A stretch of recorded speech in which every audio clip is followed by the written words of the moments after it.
अगर आज से 60 दिन बाद आपके नॉर्थ सेट का एग्जाम हो तो ये वीडियो बिल्कुल भी स्किप मत करना, क्योंकि इस वीडियो में मैं आपको एक एग्जैक्ट प्लान देने वाला हूं जो ये डिसाइड करेगा कि आपका सिलेक्शन होगा या फिर से एक साल वेट करना पड़ेगा। एक बात की गांठ बांध लीजिए कि 60 दिन सिलेक्शन के लिए कम नहीं होते, क्योंकि ऐसे भी मैंने स्टूडेंट देखे हैं जो 60 दिन के अंदर अपनी 5000 जो रैंक थी उसको 500 पे ले आए, और कुछ स्टूडेंट थे जिन्होंने 6 मंथ के अंदर भी सिलेक्शन नहीं ले पाए। फर्क है तो सिर्फ एक चीज का, जो अपन इस वीडियो के अंदर डिस्कस करेंगे। तो आज हम बात करेंगे कि एग्जैक्टली क्या पढ़ना है और क्या छोड़ना है, दिन का क्या टाइम टेबल रहने वाला है, और वो कौन सी 5 गलतियां हैं जो 90% स्टूडेंट करते हैं और अपने सिलेक्शन से रह जाते हैं। पूरा वीडियो देखना, एक भी पॉइंट मिस मत करना। तो चलो शुरू करते हैं। सबसे पहली बात, और ये रूल अपने दिमाग में सेट कर लो, फिक्स कर लो कि ये जो 60 दिन है उसमें नया कुछ पढ़ने के लिए नहीं होता है। जो पुराना पढ़ा हुआ है उसका रिवीजन करना है और प्रैक्टिस करने के लिए होते हैं। जो भी स्टूडेंट इस समय पे न्यू बुक देख रहे हैं, न्यू यूट्यूब चैनल सर्च कर रहे हैं या फिर नए नए सोर्सेस को ढूंढ रहे हैं, वो सिर्फ अपना सिलेक्शन खराब कर रहे हैं। क्योंकि अभी नई चीज अगर आप पढ़ेंगे तो उसमें कंफ्यूजन ज्यादा होगा और आपको जो चीजें आ रही हैं उसमें भी कंफ्यूजन रहेगा। रूल नंबर 1, जो आता है उसको इतना पक्का करो कि कोई नींद से भी उठा के पूछे तो एग्जैक्ट आंसर देना चाहिए। अब डेप्थ नहीं, रिकॉल चाहिए। समझे आप कि सर स्टडी मोड से निकाल के आपको एग्जाम मोड में जा रहे हैं अपन। अब अपने दुश्मन को समझो कि नॉर्थ सेट प्रीलिम का जो एग्जाम होता है वहां पे 100 क्वेश्चंस आते हैं। 100 क्वेश्चंस में से अगर बात करें तो यहाँ पे 2 पैटर्न दिए जाते हैं। 80 क्वेश्चन जो है वो नर्सिंग से रिगार्डिंग आते हैं और 20 एमसीक्यू जो है वो नॉन नर्सिंग के रिगार्डिंग आते हैं। नॉन नर्सिंग के अंदर जीके भी इंक्लूड होता है, यहाँ पे आपका करंट अफेयर भी होता है, रीजनिंग के क्वेश्चंस भी आते हैं। ये पैटर्न है आपके नॉर्थ सेट प्री का। अगर मैं यहाँ पे कहूँ तो सबसे इंपॉर्टेंट चीज ये है, ध्यान रखने वाली बात कि सर इस एग्जाम के अंदर नेगेटिव मार्किंग है। सबसे बड़ी बात लिख रहा हूं यहाँ पे, नेगेटिव मार्किंग। नेगेटिव मार्किंग करना, ठीक है, और अंधों की तरह तुक्के लगाना जो है वो आपके फ्यूचर को खराब कर सकता है। तो यहाँ पे एक बात का ख्याल रखिएगा कि अगर आप 60 करेक्ट अटेम्प्ट कर रहे हैं वो ज्यादा अच्छा है, न कि आप 80 सवाल करके जो है वो 20 और 30 क्वेश्चंस रॉन्ग कर रहे हैं। तो अपने दिमाग के अंदर एक चीज को सेट कर लो कि मुझे ज्यादा अटेम्प्ट नहीं करने, मुझे ज्यादा सही अटेम्प्ट करने हैं, ये उद्देश्य होना चाहिए। अब सबसे बड़ा सवाल आप सभी स्टूडेंट के दिमाग में आता है कि सर इस 60 दिनों के अंदर पूरा सिलेबस कैसे होगा। जवाब सिंपल सा है कि प्रायोरिटी वाइज पढ़ो, वेटेज के हिसाब से पढ़ो। किस सब्जेक्ट का वेटेज ज्यादा है उस सब्जेक्ट को ज्यादा पढ़ना है, जिसका वेटेज कम है उस सब्जेक्ट को कम पढ़ना है। फॉर एग्जाम्पल, टॉप प्रायोरिटी के एग्जाम के अंदर सबसे टॉप प्रायोरिटी पे सवाल कौन से पूछे जाते हैं, किस सब्जेक्ट के पूछे जाते हैं, तो वहां पे आपको मेहनत ज्यादा करनी है। कि साहब मेडिकल सर्जिकल के सवाल अक्सर पूछे जाते हैं तो उन टॉपिक्स को पहले टच करना है। फंडामेंटल ऑफ नर्सिंग के सवाल सबसे ज्यादा आते हैं, साइकेट्री के क्वेश्चन ज्यादा आते हैं, तो सबसे पहले इन सब्जेक्ट को कवर अप करो। फिर आप सेकंड प्रायोरिटी पे जाओ। सेकंड प्रायोरिटी पे जाओगे तो सेकंड प्रायोरिटी जो है वो फिक्स क्वेश्चंस आते हैं कि सर इसके तो सीधा ये लाइन उठ उठ के आएगी, तो ये स्कोरिंग सब्जेक्ट्स होते हैं। क्या होते हैं? स्कोरिंग सब्जेक्ट्स है कि साहब यहां से सीधा लाइन है और ये सीधा जाके चिपकाना है आपको और करेक्ट आंसर है। फार्मेकोलॉजी के क्वेश्चन ऐसे ही आते हैं, ऑप्स एंड गायनी के क्वेश्चन ऐसे ही आते हैं। फिर लास्ट में थर्ड प्रायोरिटी दो पीडियाट्रिक को, न्यूट्रिशन, एनाटमी, माइक्रोबायोलॉजी, पैथोलॉजी, इन सब्जेक्ट को दो। कॉन्सेप्ट सिंपल सा है सर, जहां से जिस सब्जेक्ट के जिस टॉपिक के क्वेश्चन सबसे ज्यादा एग्जाम में दिखते हैं उन टॉपिक को सबसे पहले कवर अप करना है। बस ये मूल उद्देश्य होना चाहिए आपका, बाकी कुछ भी नहीं। जो भी सब्जेक्ट है, जो भी सब्जेक्ट की यूनिट है, उस यूनिट का जो टॉपिक है जहां से क्वेश्चन बनते हैं उस टॉपिक को आपको कवर अप करना है, ये मेन उद्देश्य होना चाहिए। अब मैं आपको इन 60 दिनों को 3 फेज में डिवाइड करके देता हूं। जिसको स्क्रीनशॉट लेना है वो स्क्रीनशॉट ले लेना, क्योंकि ये चीजें वापस दोबारा नहीं मिलेगी। ध्यान दीजिए, इन 60 दिनों को मैंने इन 3 फेज में जो है वो डिवाइड किया। फर्स्ट फेज मैंने यहाँ पे प्रिपेयर किए डे 1 से 25 डेज के लिए।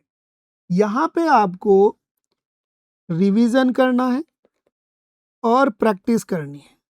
रिवीजन किसका? 2 सब्जेक्ट का, 1 से 2 सब्जेक्ट का रिवीजन करो और रोज उसकी जो है वो एमसीक्यू की प्रैक्टिस करो। आपको प्रैक्टिस करना जरूरी है। लगभग आपके दिन के जो है वो 70 से 80 क्वेश्चंस प्रैक्टिस होने चाहिए और टॉपिक्स को भी क्या करोगे? रिवीजन करोगे। कहां से रिवीजन करोगे? जो आपके शॉर्ट नोट्स बनाए हुए हैं उससे रिवीजन करोगे। नई बुक से रिवाइज नहीं करना है। नई बुक किसी को भी लॉन्च नहीं करना है, ये ध्यान रखना है, सबसे इंपॉर्टेंट चीज है। सेकेंड बात चलते हैं कि सर फेज सेकेंड पे क्या करेंगे। अब आपको एक दिन फर्स्ट डे से लगा के 25 डेज तक हर सब्जेक्ट का ऐसे ही करना है। बात करते हैं 26 से 45 डेज के लिए। इन दिनों में आप क्या करेंगे? इन दिनों के अंदर आप ज्यादा से ज्यादा मॉक टेस्ट लगाएंगे और मॉक टेस्ट भी आपको कैसे लगाने हैं? फुल मॉक टेस्ट लगाने हैं। यहां पे आपने रिवीजन कर दिया, प्रैक्टिस कर ली, अब आपको फुल मॉक टेस्ट लगाने हैं और इसके साथ में आपको पीवाईक्यूज की प्रैक्टिस करनी है। क्योंकि नॉर्सेट का पैटर्न जो है वो काफी बार होता है कि प्रीवियस पैटर्न पे ही क्वेश्चंस आते हैं और काफी सारे टॉपिक्स रिवीजन होते हैं और उन्हीं टॉपिक्स पे क्वेश्चन आते हैं, तो वो आपको हेल्प मिलेगी एग्जाम के अंदर। तो आपको फुल मॉक टेस्ट देने हैं, लेंथ का मॉक टेस्ट देना है और पीवाईक्यूज जो है वो सॉर्ट आउट करना है। लास्ट आपकी प्रिपरेशन का थर्ड फेज बचता है कि सर 46 से लगा के 60 डेज तक क्या करना है। यहां पे आपको ध्यान देना है कि सर मॉक टेस्ट तो आपको देना ही है, पर आपको एग्जाम बेस पे देना है। किस बेस पे देना है? एग्जाम बेस पे मॉक टेस्ट देना है कि जो एग्जाम में प्रेशर आप लेके करते हो वही टाइमलाइन लेके आपको करना है। ऐसे नहीं कि सर 15 क्वेश्चन कर लिए फिर बीच में गैप हो गया, नहीं, आप एक सर्टेन टाइम लेके कि सर एग्जाम है और मैं एग्जाम दे रहा हूं, ऐसा आपको प्रेशर लेके जो है वो काम करना है। तो एग्जाम का जो टेम्परामेंट है, जो एग्जाम में आप गलतियां करते हैं जल्दबाजी के चक्कर में, वो चीजें आपकी यहां पे शॉर्ट आउट हो जाएगी। दूसरा, नया नहीं पढ़ना है, जो भी आपकी कुछ मिस्टेक हो रही है उसको रेक्टिफाई करो। क्या करो? उसको रेक्टिफाई करो और उसको रेक्टिफाई करने के बाद में जो है वो करेक्ट करो, कहां पे मैं मिस्टेक कर रहा हूं, कहां पे कौन से टॉपिक जो है वो मेरे प्रॉब्लम में आ रहे हैं, उन टॉपिक्स को अच्छा करो और फिक्स करो कि सर यहां गलती कर दी, अब एग्जाम में गलती नहीं होगी। तो ये तीनों चीजें आप अगर फेजेस में पढ़ेंगे तो आपकी प्रिपरेशन जो है वो बेस्ट तरीके से हो जाएगी। एक एग्जाम हॉल की ट्रिक मैं आपको देना चाहता हूं जो आप सभी लोग अप्लाई करेंगे अपने जो है वो टाइम टेबल में, कि एग्जाम से लगभग 7 से 10 दिन पहले अपनी बॉडी को एडजस्ट करना सिखाइए। मतलब आपकी मॉर्निंग शिफ्ट में अगर पेपर हो रहा है तो मॉर्निंग शिफ्ट में पेपर दीजिए कि मेरा जो पेपर है वो 9 बजे से स्टार्ट हो रहा है तो मैं मॉक टेस्ट जो है वो 9 बजे से 12 बजे तक कंप्लीट करना है। क्योंकि जैसा आप दिमाग को कमांड देंगे वैतना दिमाग जो है वो शार्प रहेगा। नहीं तो आपने टाइम टेबल ऐसा कर रखा है कि मॉर्निंग टाइम में आप सोते हैं, वहां एग्जाम मॉर्निंग टाइम में है तो आपको नींद आएगी, आपका भेजा काम नहीं करेगा। तो इसलिए अपनी जो एग्जाम का शेड्यूल है, जो टाइम टेबल आया है कि साहब 9 से 12 की शिफ्ट है, तो उस टाइम में आपके दिमाग को शार्पन करिए, कहीं आप जो है वो नींद में नहीं हो जाए उस समय में। तो एग्जाम के टाइम टेबल के हिसाब से अपने दिमाग को जो है वो शार्प करें। और एक सिंपल सा जो है वो एग्जाम्पल देके बताता हूं कि सर इन सभी चीजों को आप कैसे करेंगे। तो सबसे पहले आप क्या करेंगे, मॉर्निंग में अगर आप उठते हैं तो आप 2 से 3 घंटे जो है वो आप रिवीजन को दीजिए, अपनी चीजों को रिवाइज करिए। जो भी टॉपिक आप पढ़ रहे हैं, जो भी सब्जेक्ट आप पढ़ रहे हैं, 1 सब्जेक्ट 2 सब्जेक्ट जिनको ले रहे हैं, उसके बाद का जो टाइमिंग है थोड़ा रेस्ट करने के बाद में उन टॉपिक्स के जो है वो एमसीक्यू निकालें आप। फिर शाम को जो है वो आप क्या करेंगे, हर चीज का एनालिसिस करना है कि मैंने किस टॉपिक में क्या गलती की, मेरी बार बार किस में गलती हो रही है, जैसे मैं एक्सेप्शन नहीं देख पा रहा हूं, या मोस्ट मैंने नहीं देखा, या नॉट लिखा हुआ था वो मैंने ध्यान नहीं दिया, या मैंने जो है अपने दिमाग से ही सवाल को समझ लिया, ठीक है, एक्स्ट्रा सोच लिया। तो ये सभी गलतियों को जो है वो एनालाइज करना है और उन मिस्टेक्स को जो है वो आपकी नोटबुक मिस्टेक बुक में लिख के रखना है, जिससे आप बार बार वो सेम गलतियां नहीं करो। क्लियर है? और ध्यान देना है आपको यहाँ पे कि नेगेटिव मार्किंग आप कितनी कर रहे हो, उसके ऊपर जो है वो सॉल्यूशन देखना है कि नेगेटिव मार्किंग मुझे कम से कम करनी है। नेक्स्ट आपका एक चीज जो है वो नॉन नेगोशिएबल है, वो है एमसीक्यू प्रैक्टिस। अगर आपने कोई भी टॉपिक पढ़ा है तो उसके एमसीक्यू की प्रैक्टिस करना मस्ट है। इसको आपको ध्यान में रखना पड़ेगा। और हाँ, अगर टाइम आपके पास में बहुत कम हो, किसी कारण से और टाइम जो है वो आपके पास कम हो गया है, तो आप इन टॉपिक्स को कभी मत छोड़ना। इन टॉपिक्स को सबसे पहले तैयार करना। मैं यहाँ पे बता देता हूँ किन किन टॉपिक्स पे ध्यान देना है। जैसे आपने देखा होगा एंटीडॉट, 15 से 20 एंटीडॉट है, उसके ऊपर क्वेश्चन जरूर आता है। अगर मैं बात करूं यहाँ पे सीपीआर की और एटीएलएस गाइडलाइन की, तो 100% सवाल एग्जाम में दिखता है। क्लासिकल साइन के बारे में बात करेंगे तो यहाँ पे जैसे मीजल्स के बारे में सवाल आता है अक्सर कि सर स्पेसिफिक साइन कौन सा है, स्पेसिफिक जो है वो स्केल कौन सी है, तो क्लासिकल साइन और स्केल्स के बारे में सवाल आते हैं। जैसे आपका ब्रेडन स्केल के बारे में, जीसीएस स्केल के बारे में, ब्रेडन के बारे में, न्यूमेरिकल स्केल के बारे में, इन सभी स्केल पे क्वेश्चंस आते हैं और पर्टिकुलर साइन पे क्वेश्चंस आते हैं। नेक्स्ट बात करें अगर तो सर नेशनल प्रोग्राम्स, आजकल सबसे ज्यादा क्वेश्चंस प्रोग्राम पे आने लगे हैं क्योंकि 2026 में तो बहुत सारी गाइडलाइंस चेंज हुई है, तो उन सभी गाइडलाइंस पे क्वेश्चन देखने को मिलेंगे। नेक्स्ट नॉर्मल वैल्यूज, हर एग्जाम में 2 सवाल पक्के आते हैं नॉर्मल वैल्यूज पे, क्लियर। नेक्स्ट एबीजे एनालिसिस पे, फ्लूइड एंड इलेक्ट्रोलाइट पे, इन्फेक्शन में CLABSI, right, central line associated जो ब्लड स्ट्रीम इन्फेक्शन है, CAUTI catheter associated infection, VAP ventilator associated pneumonia, 100% है क्वेश्चन दिखेगा।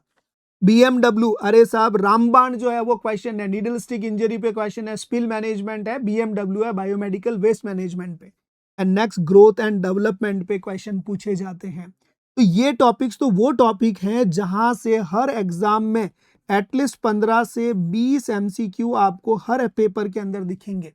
ये वो क्वेश्चंस हैं जो आपकी रैंक बनाते हैं। क्या बनाते हैं? रैंक बनाते हैं। तो इन टॉपिक्स को तो कभी मिस मत करना अगर आप रैंक चाहते हैं तो। अब मैं आपको यहाँ पे एक सबसे इंपॉर्टेंट चीज बताता हूं कि जो टॉपर्स हैं वो दूसरे लोगों से अलग कैसे होते हैं। वो जो मॉक टेस्ट देते हैं तो मॉक टेस्ट के बाद में वो किस चीज को छुपाते हैं, वो चीज मैं आपको यहाँ पे बताने वाला हूं। मॉक टेस्ट देना जो है वो आधा काम है, आधा काम है एनालिसिस का।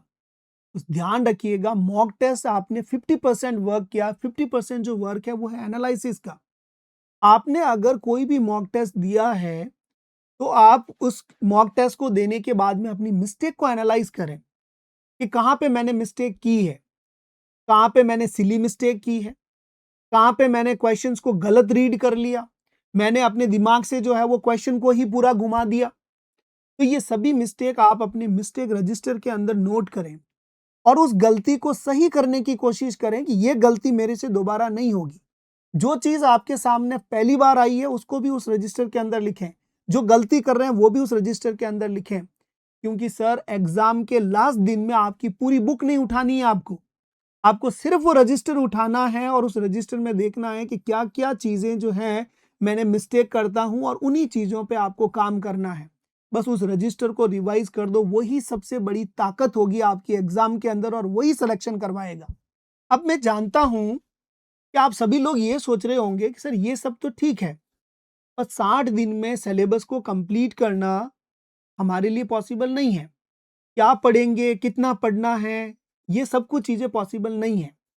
बिल्कुल आप सही सोच रहे हैं, क्योंकि ये अकेले इन सभी चीजों को हैंडल करना इज ए टफ जॉब। तो इसी के लिए जो है वो एनप्रेप आपकी हेल्प कर रहा है यहाँ पे, क्योंकि एनप्रेप का रैपिड रिवीजन जो है वो बिल्कुल सटीक बनाया गया है सिर्फ आपके लिए, कि जो तैयारी आप चाह रहे हैं कि सर कौन से हाई यील्ड टॉपिक्स हैं, नोट्स कहाँ से मिलेंगे, अभी मैं नोट्स कैसे बनाऊंगा, तो ये रैपिड रिवीजन कोर्स जो है वो आपको पूरे नोट्स भी देगा, पूरे वीडियो लेक्चर्स मिलेंगे, नोट्स मिलेंगे, एमसीक्यूज मिलेंगे, मॉक टेस्ट मिलेंगे, सारी कुछ चीजें जो है वो आपको अवेलेबल करवाने वाला है ये कोर्स। ये कोर्स आपको डिस्क्रिप्शन लिंक मिल जाएगा आपको। ये वापस कर रहा हूं लाइन, आपको ध्यान रखना यहाँ पे। मैं जानता हूं आप सब लोग ये सोच रहे होंगे कि सर इन 60 दिनों के अंदर इस पूरे सिलेबस को कवर करना बहुत टफ जॉब है। सच कहूं तो मुझे भी लगता है कि 60 दिन में अकेले इस सिलेबस को कवर करना टफ जॉब है। पर यहाँ पे क्या पढ़ना है, आईएल टॉपिक्स कौन से हैं, आपको कंफ्यूजन रहेगा कब से पढ़ाई स्टार्ट करूं, कौन सा टॉपिक ज्यादा आता है, कौन सा कम आता है, इसी में आपका टाइम निकल जाएगा। तो इसके लिए आपकी हेल्प करने के लिए एनप्रेप ने बनाया है आपके लिए रैपिड रिवीजन कोर्स। जो बिल्कुल आपकी प्रॉब्लम को सॉर्ट आउट करने वाला है और आपको जो है वो सीट दिलाने वाला है। क्योंकि ये एक क्रैश कोर्स है जो हर सब्जेक्ट को इंक्लूड किया है और एक्सपर्ट फैकल्टी ने जो है वो पढ़ाया हुआ है इसके अंदर। तो इस रैपिड रिवीजन के अंदर आपको मिलने वाला है वीडियो लेक्चर्स हर सब्जेक्ट के, नेक्स्ट नोट्स मिलने वाले हैं, मॉक टेस्ट मिलने वाले हैं, पीवाईक्यूज मिलने वाले हैं, हाई यील्ड टॉपिक्स मिलने वाले हैं। तमाम चीजें आपको यहाँ पे एक ही कोर्स में मिलने वाली है। नेक्स्ट आपका यहाँ पे आपको ये भी बताया जाता है कि आप कहाँ पे मिस्टेक कर रहे हैं, आप अपने आप को एनालिसिस भी कर सकते हैं। और ये स्पेशली जिन लोगों में 1 से 2 महीने की प्रिपरेशंस करनी है उन्हीं के लिए टारगेट किया गया कोर्स है। तो ये आपके लिए बिल्कुल फैक्ट चीज रहने वाली है।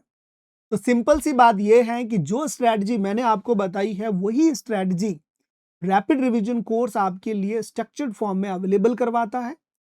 तो लिंक डिस्क्रिप्शन में दिया गया है, तो अभी जाइए चेक करिए, क्योंकि हर एक दिन कीमती है।